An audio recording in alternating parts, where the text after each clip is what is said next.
pessoal, muito bem. Nós vamos começar aqui agora o segundo capítulo, na verdade o segundo livro, né, daquele livro Cristianismo Puro e Simples, que é dividido por livros. E já tem aqui no canal o primeiro livro, né? Eu já fiz a primeira resenha desse livro e eu quero compartilhar com vocês. Então, se você ainda não assistiu, dá uma corridinha aqui nos cards ou lá embaixo que vai estar linkado, se eu lembrar, o vídeo, né, da primeira resenha. E hoje a gente vai falar do segundo livro, que são 5 capítulos. E eu ainda estou me decidindo se eu vou falar dos 5 capítulos aqui, porque é muito grande, né? Eu tenho 4 páginas de resenha aqui só com 4 capítulos. Então são comentários um pouco mais longos, mas é porque é para servir de resumo, né? Não é só uma resenha, é também um resumo para que você possa talvez orientar melhor a sua leitura e tudo mais. Pois bem, o livro é esse aqui, né? Não sei se vocês já viram. Ele é muito bonito, eu gosto muito dessa edição da Thomas Nelson. E eu acho ela muito bonita, já falei isso nos outros vídeos, né? Toda a coleção é muito bonita. E aqui nessa segunda parte ele vai adotar um tom mais espiritual, né? Ele vai sair do senso comum para a parte espiritual, doutrinária. E ele faz isso sem medo de invocar a transcendência do cristianismo. E mesmo assim não perde o ponto de contato com todo mundo que está escutando ele. Ele parte daquele princípio de que as pessoas têm algum background de moral, algum background de cristianismo, pelo menos perdido ali, ele vai tentando buscar essas referências, né? E aí no capítulo 1, ele vai traçar umas coisas que eu achei muito interessante, as concepções concorrentes de Deus. Então ele já vai começar dizendo uma coisa que eu achei maravilhosa, né? Mas é claro que ser cristão quer dizer pensar que onde o cristianismo difere de outras religiões, aí o cristianismo está certo e elas estão erradas. Ele bate, né, o pé aqui agora na questão de que o cristianismo é combativo. Nós somos exclusivistas. A verdade é que o cristianismo, né, que a fé cristã anuncia sobre o universo, sobre salvação, sobre criação, é tudo exclusivista. Você vai encontrar alguns desses aspectos em outras religiões, e aí elas estão tocando a verdade, meio que as apalpadelas, mas aonde elas estão erradas, né? Aonde elas diferem do cristianismo, elas estão erradas. A segunda coisa que Lewis vai falar é que Deus toma partido. Ele ama o que é amável e odeia o que é odioso, e ele quer que nós nos comportemos de uma forma e não de outra. Aqui ele está fazendo a diferenciação do Deus panteísta, né? Porque o Deus panteísta é a própria criação. Então não importa se a coisa é boa ou ruim, existe alguma coisa de Deus naquela coisa ruim também. Ele vai falar não. Ele é pessoal, moral, julga tudo de forma perfeita. E aí que vem, né, o problema do mal. Porque se Deus não está no mal, como é que ele permite que o mal exista? A terceira coisa que Lewis vai falar é que Deus inventou o mundo como uma pessoa inventa uma história. Então ele vai dar a ideia de que um homem que pinta um quadro muito bonito, ele não é o quadro dele. Se o quadro dele for destruído ou estragado, né, ele não fica estragado. Então, essa é ainda contra a história do Deus panteísta, né? Na questão do problema do mal, que ele vai levantar, que é quase que o fundamento geral do ateísmo, ele vai dizer que isso é muito simplista. Porque quando ele mesmo foi fazer essa análise, ele disse: tá, existe o mal, existem coisas que são claramente, obviamente erradas, mas onde que está o padrão? Por que eu acho que isso é errado? E aí essa argumentação sobre essa percepção de uma lei moral generalizada e universal né, a própria essência vem de Deus, né, vem de uma transcendência. E o melhor livro para ler sobre isso é A Abolição do Homem. Então ele vai falar sobre essa questão da lei moral e como que você admite Deus a partir da lei moral. Então eu não vou me delongar aqui nesse ponto. Eu destaquei 3 pontos também nesse capítulo 2 que se chama invasão. O primeiro ponto é que a religião é a afirmação de certos fatos bastante inalteráveis sobre a própria natureza de Deus. Eu achei interessante ele afirmar isso porque muitas pessoas querem que a religião seja algo simples. Então, quando você começa a pensar sobre Deus e você começa a entender que tem muitas coisas complicadas a respeito de Deus, você começa a achar que aquilo é mentiroso, porque como pode Deus se revelar de forma tão complicada? E as pessoas ficam pensando, a religião tinha que ser mais simples, Deus deveria tornar a religião algo simples. E aí ele vai falar, gente, religião não é uma coisa que alguém inventou. Ele até fala que o cristianismo é uma religião que ninguém poderia ter imaginado do jeito que ele é. E aí ele vai falar, gente, para com esse negócio de tentar olhar para a realidade, não precisa ser nem pela religião, mas para a realidade como coisa simples. Se você pensar num lápis, você vai ver o quão complexo é a formação daquele objeto, né? E ele fala, você imagina pensar sobre o Criador de todas as coisas. Também não vai dar muito certo você ficar procurando que tenha simplicidade nisso. Outro ponto que eu vi foi, existem duas visões de mundo, de que o mundo é bom e se corrompeu, e aqui dois poderes iguais e independentes por trás de tudo, o bem e o mal.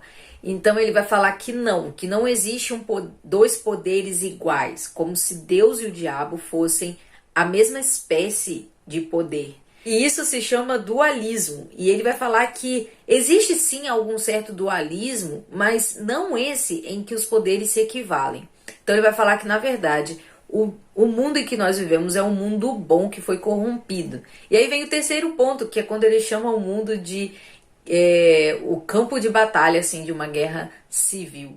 E aí o cristianismo seria uma figura interessante que ele coloca, um território ocupado pelo inimigo. Eis o que é o mundo. É o cristianismo, e o cristianismo é a história de como o rei legítimo aportou disfarçado e nos chama para participar de uma grande campanha de sabotagem. No capítulo 4, Lewis já vai falar... No capítulo 4, Lewis vai falar então do penitente perfeito. E eu separei, deixa eu ver quantos pontos aqui, eu separei 5 pontos, mas são rápidos. O primeiro ponto é que Jesus veio sofrer e ser morto. Essa é a questão central do cristianismo. É a forma, né, que Deus escolheu para nos colocar de volta em harmonia com Ele. Há várias teorias, né, várias formas de você dizer como que isso aconteceu, como que a morte de Cristo nos redimiu, mas ele vai dizer que essas formas de explicações não são importantes no sentido de que a coisa em si é que se deve crer. Eu creio que Cristo morreu na cruz e ressuscitou, e por isso eu estou em harmonia com o Pai. Mas como isso aconteceu na forma, na eternidade, elas são boas para nos fazer entender, ou pensar, ou raciocinar, mas elas não devem ocupar a parte central. E se ela não nos ajuda, é para jogar fora. Ele até usa isso no final do capítulo, né? Que ele vai dizer assim, eu tentei te explicar, mas se você não entendeu, esquece que eu falei. E ele diz, cremos que a morte de Cristo é precisamente aquele ponto da história no qual algo absolutamente inimaginável vindo de fora se mostrou em nosso próprio mundo. Então, se você, a questão é crer aqui, a questão não é entender. Não tem como a gente alcançar de fato a explicação daquilo que aconteceu. Compreendemos aquilo que cremos. E aí eu lembrei, né? De Santo Agostinho, que Lewis vai falar que a realidade que é declarada dessa forma é mais importante, né? E as explicações não podem ser confundidas com o evento em si. Como Cristo recebe a punição no nosso lugar. Lewis descarta a punição jurídica forense, porque quando você fala assim, Jesus morreu no meu lugar, você pode ter algumas figuras na sua cabeça. E uma delas é de que você é culpado de um crime e Jesus veio e vai pagar a pena do seu crime. Essa é a visão forense. Ele descarta, ele fala, tá, se Deus queria me perdoar, por que ele só não me perdoou e deixou tudo pra lá? Aí ele fala que a visão mais assim acertada é que Cristo assumiu a culpa e pagou a conta. Ele tinha recursos para nos resgatar de uma dívida. Aí faz mais sentido, né? Porque aí ele vai fazer também uma figura linda sobre como que um professor que pega uma criança que não sabe ler, não sabe escrever, eu tô até passando por isso, E aí você pega na mão da criança para poder ensiná-la a fazer. E aí você tem mais recursos, você é adulto, você já passou por isso, então você vai lá fazer para aquela criança, mas ao mesmo tempo que ela também está fazendo e ela está aprendendo. Enfim, é muito bonita, tem que ler no livro, né? E tem também o arrependimento do rebelde, esse ponto é muito bonito. E esse é um ponto bonito, mesmo sendo paradoxo, porque ele vai dizer que o que é o arrependimento, né? O que é o rebelde, já que ele usa essa figura da rebeldia, da rebelião. É um rebelde que tem que parar de guerrear, entregar as suas armas, sabe? E ele vai falar o seguinte, que é uma espécie de morte que você tem que sofrer, porque você tem que deixar alguma coisa dentro de você morrer. Quanto pior uma pessoa é, menos ela vai conseguir se arrepender. E para ter um arrependimento perfeito, a pessoa tem que ser boa. Mas a pessoa boa não precisa se arrepender de nada. E esse arrependimento é uma humilhação que não é uma humilhação que Deus exige que você sofra para retornar para Ele. Arrependimento é a própria volta para Deus. Então, você querer voltar para Deus sem se arrepender é como se você quisesse voltar sem voltar. Aí o quinto ponto, na verdade, que é a ajuda de Deus, vai complementar esse ponto, porque ele vai dizer que a maldade que nos leva a precisar de nos arrepender não nos deixa nos arrepender. Então, alguma coisa precisa acontecer para que você mude, né? Para que você tenha essa ajuda de Deus. É brilhante essa parte, eu acho ela muito bonita. Ele fala o seguinte, nós amamos porque Deus coloca um pouquinho do amor dele em nós. Nós conseguimos raciocinar porque Deus coloca um pouquinho de razão na nossa cabeça.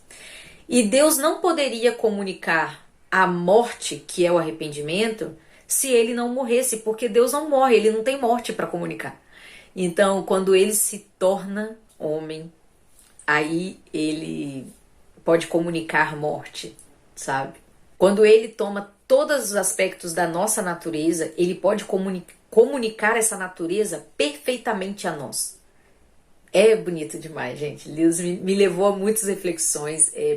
Não porque seja uma coisa que eu não sabia, mas é porque são formas de se pensar que são mais didáticas, sei lá, parece que a gente alcança melhor quando a gente ouve de várias formas. E aqui, especificamente, é muito importante pensar em como que as duas naturezas de Cristo estão unidas. E não é um momento, e eu nem vou fazer isso agora, mas eu gostaria que, se você está estudando sobre isso, se você é um cristão que tem já interesse por estudar um pouco dessa parte, que você procurasse sobre união hipostática, que é o nomezinho que se dá, né, para esse grande mistério da união das duas naturezas de Cristo.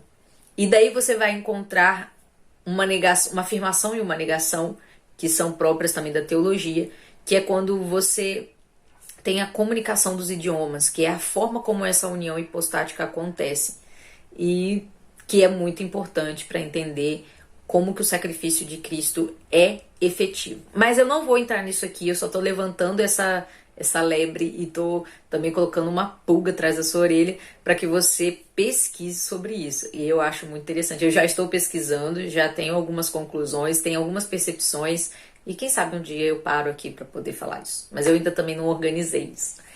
No capítulo 5, a conclusão prática é um capítulo que eu já li algumas vezes. Pelo menos umas 3, 4 vezes eu já li esse capítulo. E ele é simplesmente maravilhoso. Não tem um parágrafo desse capítulo que eu não tenha algo para falar ou que não tenha me parado para eu poder refletir sobre o que está falando. Aqui ele vai fazer um fechamento perfeito, um chamamento perfeito à conversão. Isso é incrível. E assim, eu fiquei embasbacada de como que ele é corajoso para falar, sabe? Ele soa assim tão convicto sobre os sacramentos, sobre as comunicações que a natureza de Cristo faz conosco, como a forma material da salvação é importante. E foi exatamente nesse capítulo que eu parei e fui pesquisar sobre sacramento. Né? Quem me acompanha no Telegram, quem me acompanha no Instagram sabe que eu estou pesquisando sobre isso. E essa pesquisa continua e eu quero ler esse capítulo com muito cuidado com vocês, mas não nesse vídeo. Então vai sair em breve. Eu vou tentar gravar mesmo agora, né? Depois que terminar de gravar isso, eu vou gravar o capítulo 5, mas para não ficar tão extenso e para eu falar com mais calma sobre o capítulo 5, eu vou terminar esse vídeo aqui. Você já deixa o seu like, já comenta o que você achou. Se quiser comprar o livro, o link também vai estar aqui embaixo. Não se esqueça de assistir o primeiro vídeo dessa série.